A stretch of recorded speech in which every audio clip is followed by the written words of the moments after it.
Hey guys, I'm Dean Max. Today in the kitchen, we're going to make a really simple chicken salad. So this is the kind of thing that you guys should try at home when you're just looking for something quick for the family or for yourself. It's also great for picnics and mixed sandwiches. So it's good all around. I want to show you how easy it is and how easy it is to make it fresh and tasty. So we're going to work from a store-bought chicken here. I've got, let's see here. See this like little 2-pounder guy in here.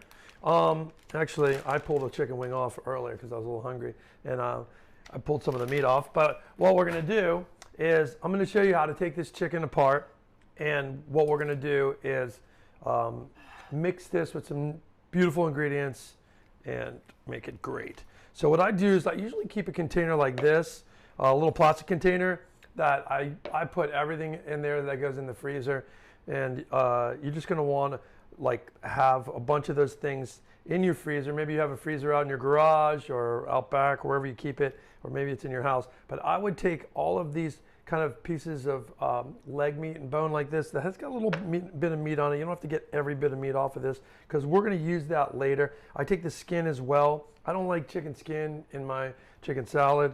Obviously, it's cold. Chicken skin's great when it's hot and crispy, but not when it's cold. So you want to pull the skin off like this and put it in there. Why are we putting it in this little stock bin is because you're going to stick that in the freezer, and I've got another show on how to make a chicken stock. So you can click above and follow that and learn how to have great chicken stock for your house out of basically stuff like this that you would normally just throw in the trash can.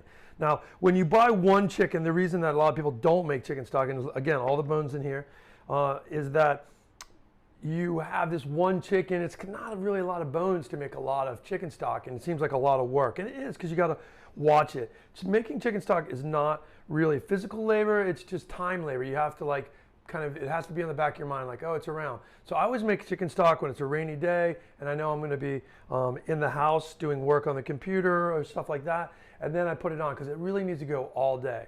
If you have the ability to leave it go all night, that's even better, but some people get freaked out about leaving their stove on in the middle of the night, or their burners on in the middle of the night.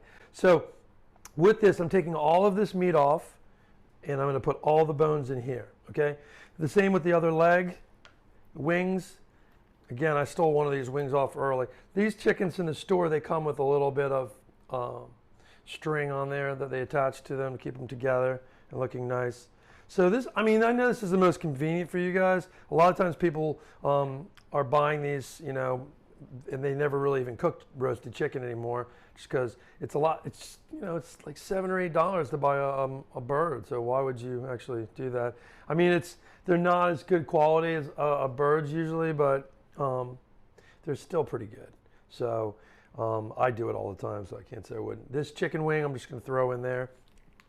Once the bird's cold like this, my bird is cold. I actually put it in the refrigerator when I came back from the store. So it's harder to pull the meat off. Like a chicken wing, it's hard to get meat off a chicken wing when it's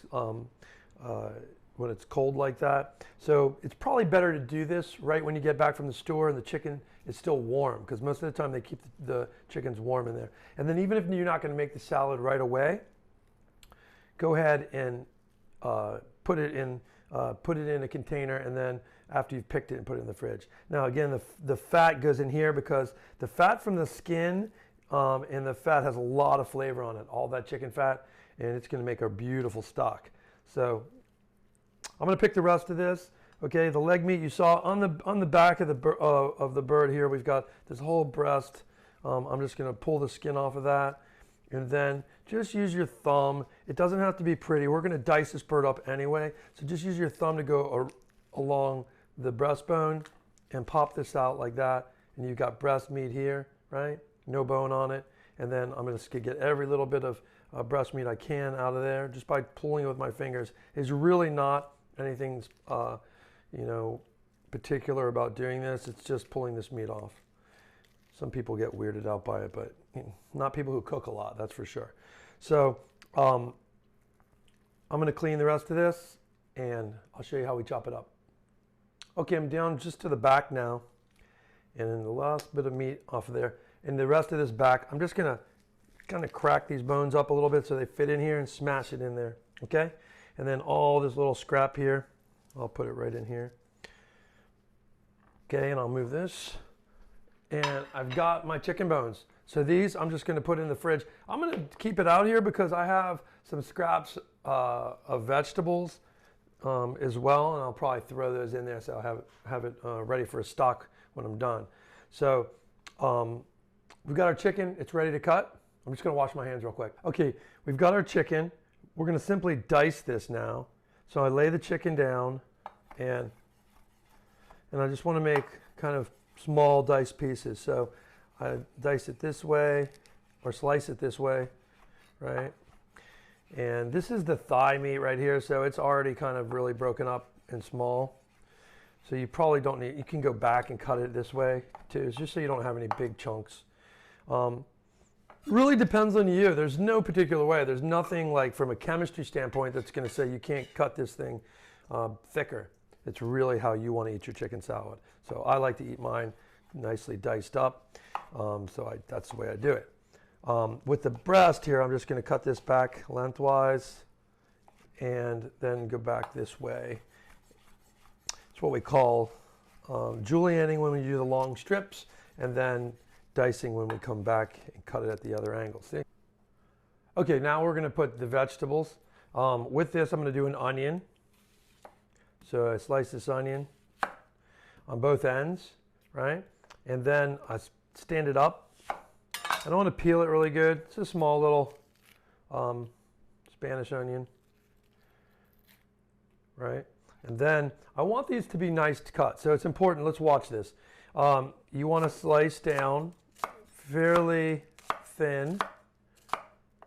And this is kind of the hardest part of really this dish. And if you wanted to, I put green onions and white onions. So if you don't want to cut this up like this, if this is too difficult for you, then just go with the green onion. It's a little bit easier. So these ones, you can see I do these horizontal cuts, probably like 4 or 5. And then when I cut back, look at the beautiful, you see the beautiful like dice I get? Or this is really almost like a mince when it's that small. And the reason I do that with the chicken is that way you're not getting like any huge big bites. Now, these end pieces like this, I just throw in here with my chicken. So anything like these scraps of onion like this without the skin, well, even with the skin, doesn't matter. I'm going to throw that in there. And then I do the same thing with this other one. So again, slicing it straight down multiple times. You got to have a really sharp knife. So get your sharp knife and don't put it in the dishwasher. I always tell people that, okay? And I love repeating myself because everybody does it because they get too tired just to hand wash their knife. And it's really only 1 or 2 knives that you're really hand washing. It's only your good cutting knives. So with this, again, mincing this down, 1 onion, this tail piece in here with our chicken stock, right? Now, I take this and I stick it in our bowl with our beautiful diced chicken.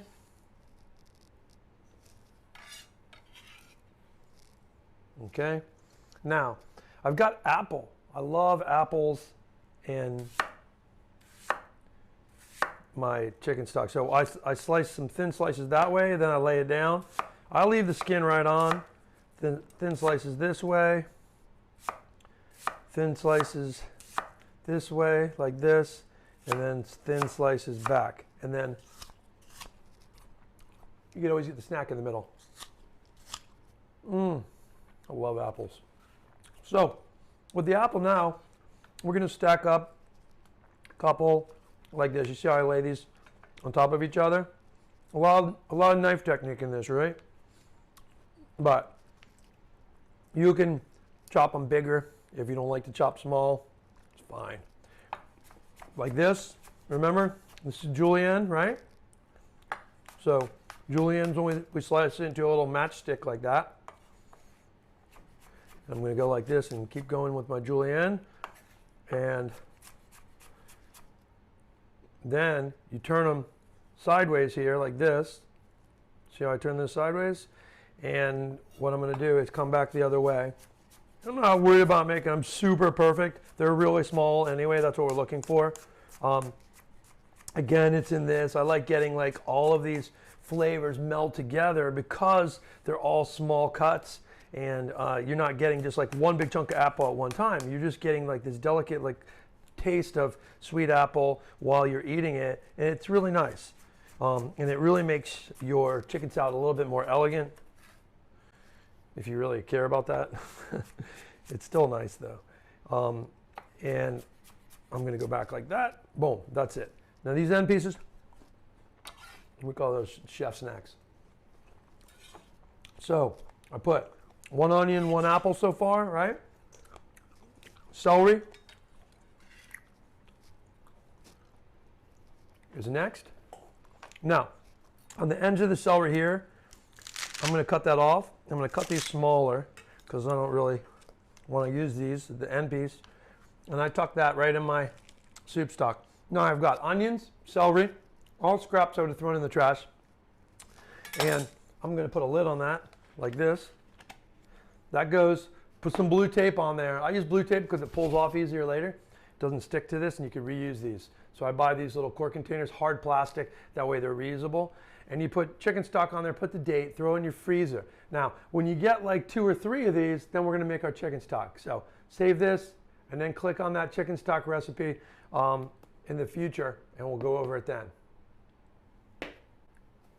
Now, we're gonna take the rest of our celery here, and we really only need for this, we only really need like maybe 1/4 of this. So that's probably like 4 stalks here. So I'm going to take these stalks. And these stalks are pretty small because I bought the organic ones, which I would suggest with vegetables like celery. Always, I mean, if you can afford to go all organic, go all organic. But if you're going to be tight on it, make sure at least celery and carrots and those kinds, apples, you get organic. With this, I'm going to come back and dice these. Celery is going to give you that beautiful, watery, crunchy texture in your chicken stock. And that is really what makes it special. So if you're looking at it, and I'm looking at that with 4, and I don't like that. I think it's going to need 8.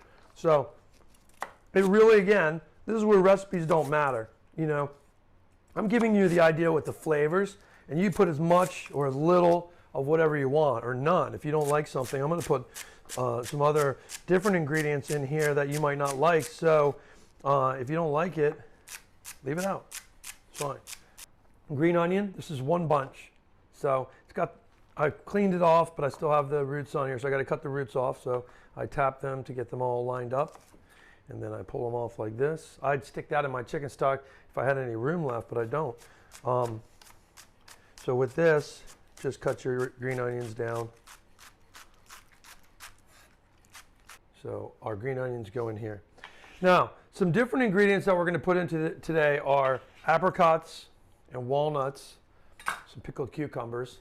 So here I've got some apricots. I always keep dried fruit in my pantry. Keeping a pantry, that's another great discussion, which we'll have in the future. With this, I take my dried apricots and I just julienne those too. So this is a whole lesson for you guys in julienning vegetables and fruits. And with this, you could use other fruits that you like. You could use golden raisins would be really good. Sour cherries are really nice. But having a dried fruit element is something that's really nice too. Now, another technique in making a dried fruit in something like this as well is to hydrate it with some type of acidity. So with apricot like this, you could put these apricots after you've diced them up. You could soak them in a little bit of sherry vinegar or apple cider vinegar and water, just a touch to make them softer. I kind of like the little chew and the bite that you get. It gives you diversity in your chicken salad. So that's what you're looking for too. A boring chicken salad with chicken meat and herbs and a little aioli, that doesn't give you the diversity in textures. What's going to make this so special is not only the flavor that all of these things like this apricot are bringing to this dish, it's the diversity in flavor and texture. So the texture, when you get these little chews, are really nice. Now, I'm going to take when your hands are wet, that does not help. So, unless I've really made this thing too tight. No, it's not too tight. My hands are wet. So, I have my pickled cucumbers here. You can click above over here to see the recipe on how to make these pickled cucumbers. They're really amazing flavor. With that, I just want to take, and I'm going to rough chop these. I take about, let's see, about 2 tablespoons of our pickled cucumber. Make sure these have cloves in them and stuff. Make sure none of those whole spices go in there because that can be overwhelming for whoever's eating that. So 3 tablespoons, I think, is the right amount. Okay. Now I just lay this in a flat pile like this, and I'm going to just cut them this way.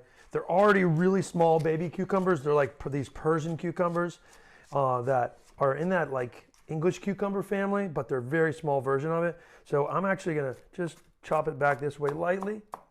So I don't have any huge pieces, but they're all kind of cut nice. But they're not, they don't have to be, not everything doesn't have to be perfectly diced in a certain shape. We have all different shapes here. Now, what's fun about these, they're going to give you this sweet, sour acidity, which I really love too.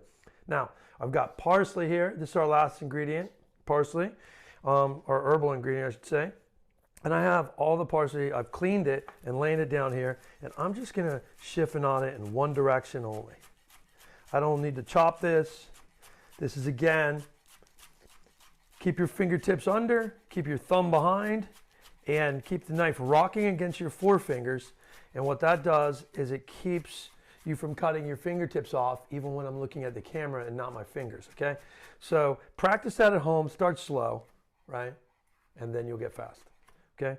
So with that, I've got my parsley. I'll do a couple chops this way, why not? There we go.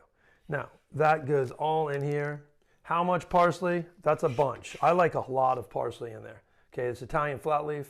Super tasty with this. Okay, now we're going to finish this up. One of the last things that we're going to put in here besides our aioli is walnuts. If you don't like walnuts, feel free to leave these out. But I love walnuts, so I'm going to put them in. I always buy walnut halves because I use it for a lot of different things where I use the halves. But you could buy pieces because on these ones I'm just going to crunch these up because we don't want to get like a whole big bite of a walnut half in there. We want to get the same size bites of everything else, which is kind of smaller diced, right? So I just mash these in my hand a little bit, and it looks like it's kind of 3 handfuls of walnuts. Again, this is what I'm saying to you. There's no recipe, okay? So don't freak out. Oh my God, you didn't tell me a half a cup or a quarter cup. There's no quarter cup or half a cup. This is just flavor for you. So if you love walnuts, put a lot. If you don't like walnuts, put a little bit less. If you hate walnuts, don't put it at all. So sub in something else. Put peanuts, put pecans, put almonds. Almonds would be great in this, okay? So now here, I've made this beautiful aioli. This one I made with parsley, and we're gonna add that in. So I've got 1, 2, I think like 3 tablespoons full, okay? And then I'm gonna put some freshly ground pepper, because I always like to add salt and pepper again, even though my aioli has seasoning in it, it's properly seasoned. When it mixes with all this stuff, it's gonna need more. So I'm gonna put some salt. It's a teaspoon of pink salt, and then I'm mixing this up. Got my beautiful flavors in here. Now there's a lot of other flavors that could go in here too. I mean, pears would be nice in this. I love, any type of fruit. Grapes are good. So feel free to add those. This one I just love. The parsley is like so mild and beautifully herbal. It tastes like it's right from the garden. It works awesome with chicken. Now I don't put anything hot in this, which you usually see me put hot stuff in everything, right? But you can put cayenne pepper. I wouldn't put like a hot sauce in this. It'll take it in a different direction of this freshness that it has. I'm gonna taste it.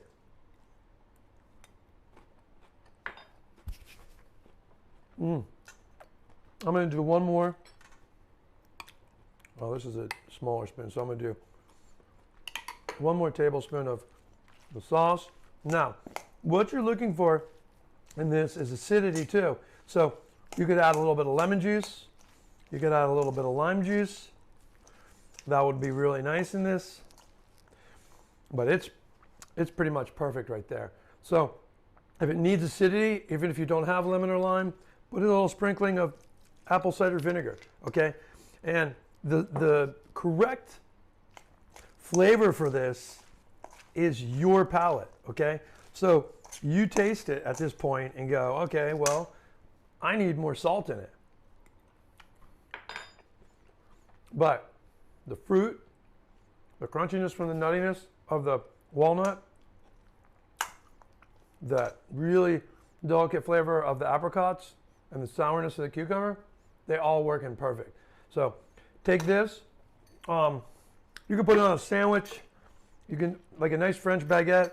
I always put it in, like, of course I put everything in mason jars, but I'll put this in a jar, take this on a picnic. You can eat this with some, you know, with some like toasted bread, and it's fantastic. So it'll last, you know, this lasts me 4 or 5 days or longer in the fridge if I make it that long, but that's it. So we're gonna put some of this in a jar. I'm gonna put some on some baguettes now and eat it. You guys, if you like this, give me a thumbs up, click that button, and join my channel if you're not already doing so, and come back and see me in the kitchen. I'm Chef Dean Max.